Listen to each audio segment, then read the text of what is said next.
Bonjour les amis. Aujourd'hui, nous allons lire une histoire de ce très joli livre qui se nomme Joli conte de Perrault, illustré par Éric Puybarret, en compagnie de Milou.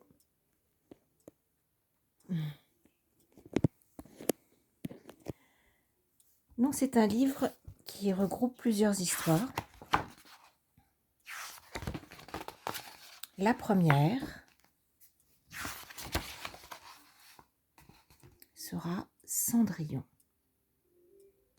Ensuite, il y aura le chat botté, Barbe bleue, Peau d'âne, le petit chaperon rouge et la belle au bois dormant. Mais aujourd'hui, nous allons lire l'histoire de Cendrillon. Il était une fois un seigneur qui avait une jeune fille, belle et douce. Hélas, il épousa en secondes noces une femme odieuse. Elle avait déjà 2 filles qui lui ressemblaient beaucoup, et elle ne supportait pas sa belle-fille. Elle la chargea des tâches les plus dures dans la maison. Elle devait nettoyer la vaisselle, les sols et les belles chambres de madame et de ses filles. Elle dormait dans un grenier sur une méchante paillasse.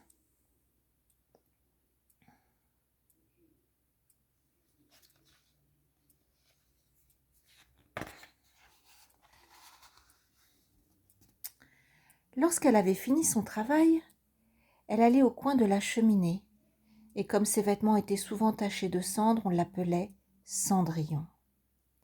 Cependant, malgré ses vilains vêtements, elle était 100 fois plus belle que ses sœurs. Un beau jour, le fils du roi donna un bal, auquel il invita toute la noblesse. Les sœurs ravies ne s'occupèrent plus que de robes et de coiffures. « Moi, dit l'aînée, je mettrai ma robe de velours rouge. Moi, dit la cadette, je mettrai mon manteau de satin doré. » Elles appelèrent Cendrillon pour qu'elle les coiffe, et comme elle était bonne, elle le fit parfaitement. Mais lorsqu'elles furent parties, elle se mit à pleurer. Sa marraine arriva et lui demanda ce qui la chagrinait. « Je voudrais, dit-elle, mais elle pleurait si fort qu'elle ne put achever. « Tu voudrais aller au bal, dit sa marraine, qui était fée. « Oui, soupira Cendrillon. « Va dans le jardin, dit sa marraine, et apporte-moi une citrouille. »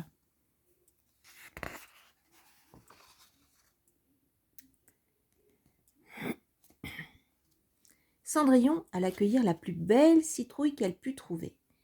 Sa marraine la frappa de sa baguette, et elle fut changée en un beau carrosse doré. Elle prit ensuite dans la souricière 6 souris et un gros rat, qu'elle changea d'un coup de baguette en 6 chevaux et un cocher. « Tu trouveras 6 lézards derrière l'arrosoir, dit-elle ensuite. Apporte-les-moi. » La fée les changea en 6 laquais aux habits chamarrés. « Voilà de quoi aller au bal, dit-elle à Cendrillon. Mais est-ce que j'irai avec mes vilains habits ? » Sa marraine la toucha de sa baguette, et elle fut vêtue d'une robe magnifique brodée de pierreries. Elle avait aux pieds des pantoufles de verre, les plus jolies du monde.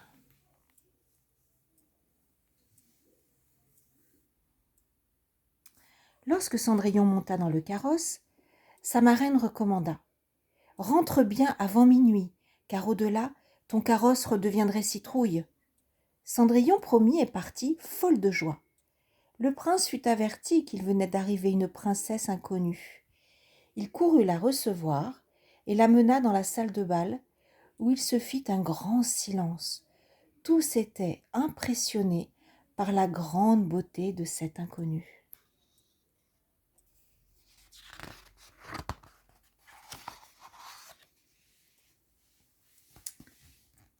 Le prince l'invita à danser, ce qu'elle fit avec tant de grâce qu'on l'admira encore davantage.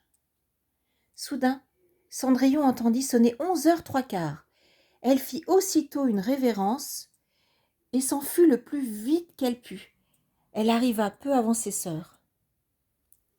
« Si tu étais venu au bal, lui dirent-elles en rentrant, tu ne t'y serais pas ennuyée. Il y est venu la plus belle des princesses, et le prince donnerait tout pour savoir qui elle est.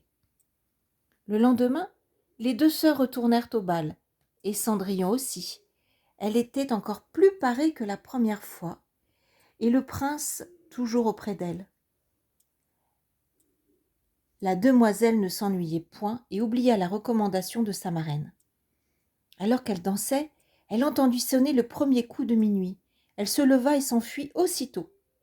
Le prince ne put la rattraper, mais il ramassa une pantoufle qu'elle avait laissée tomber.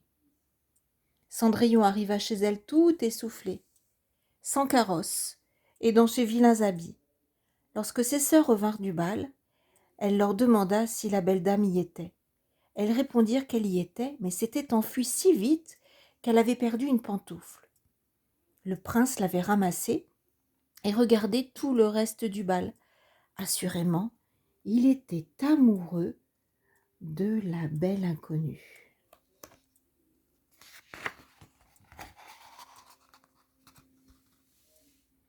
Peu après, le prince fit publier qu'il épouserait celle qui pourrait enfiler la pantoufle. On l'essaya aux princesses, aux duchesses, puis à toute la cour, mais inutilement. On vint également la faire essayer aux deux sœurs, mais elles ne purent y entrer le pied. Cendrillon, qui les regardait, osa demander si elles pouvaient essayer. Ses sœurs se moquèrent, mais le gentilhomme qui faisait l'essai trouva Cendrillon fort belle. « J'ai ordre de l'essayer à toutes les demoiselles, dit-il. Et approchant la pantoufle du pied de Cendrillon, il vit qu'il y entrait sans peine. L'étonnement des sœurs fut grand, et plus grand encore lorsque Cendrillon tira de sa poche l'autre pantoufle. C'est alors qu'arriva sa marraine, qui d'un coup de baguette fit devenir ses habits merveilleux. C'est ainsi que Cendrillon retrouva son prince et put l'épouser. Voilà l'histoire de Cendrillon que nous avons lue ensemble. La prochaine fois, ce sera le chat botté. Au revoir les enfants.